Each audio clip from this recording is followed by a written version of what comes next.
আসসালামু আলাইকুম রহমতুল্লাহি ওয়া বারাকাতুহু।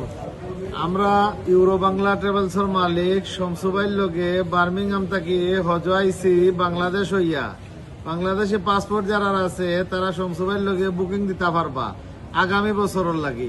ইনো হজ ক্যাম্প আনি আমরা যে মজায় খাওয়াইছন আর ইনো এসির ভিতরে রাখছন, আল্লাহ দিলে ওখান আমরা সৌদি ইমিগ্রেশন হয়ে যাব। এরপরে আমরা লামিয়া সুজা গিয়ে গাড়ি ছুটে যাইব। আর শমসুবাইর ব্যবহার যে সুন্দর, মাশাআল্লাহ। আপনারা জলদি বুকিং দেও আগামী বছর 2027। সব ভালো থাকবো আর দোয়া করবো আমরা লাগে, আমরাও দোয়া করবো ইনশাআল্লাহ। আমরা আগে মদিনাত যাই। আর আসসালামু আলাইকুম রহমতুল্লাহি ওয়া বারাকাতুহু। আজকের এই সন্ধ্যাটি যেন অন্যরকম। ঢাকার হযরত শাহজালাল আন্তর্জাতিক বিমানবন্দর আজ শুধুই একটি বিমানবন্দর নয়, এ যেন এক আত্মিক মিলন মেলা। চারিদিকে ভেসে আসছে হৃদয়স্পর্শী লাব্বাইক আল্লাহুম্মা লাব্বাইক ধ্বনি। আজ পবিত্র হজ পালনের উদ্দেশ্যে ঢাকা থেকে ত্যাগ করেছে 280 জন সৌভাগ্যবান হজ যাত্রী।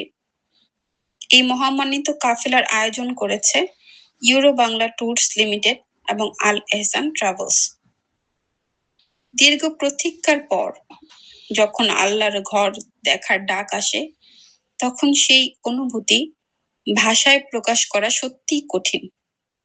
কারো চোখে আনন্দ অশ্রু, কারো ঠোঁটে দোয়া, আবার কারো হৃদয়ে শুধু একটাই আকাঙ্ক্ষা, কবে দেখব পবিত্র কাবা শরীফ।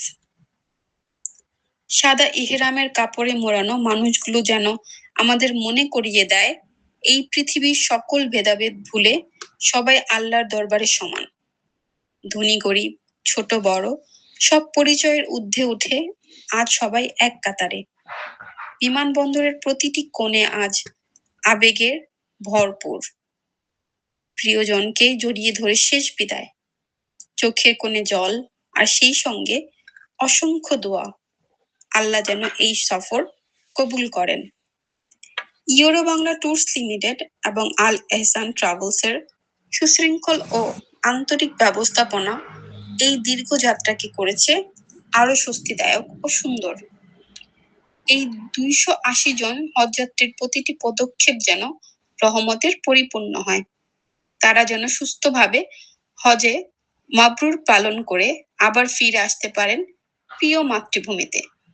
আর তাদের দোয়া যেন বয়ে আনে বাংলাদেশের প্রতিটি মানুষের জীবনে শান্তি, রহমত ও কল্যাণ।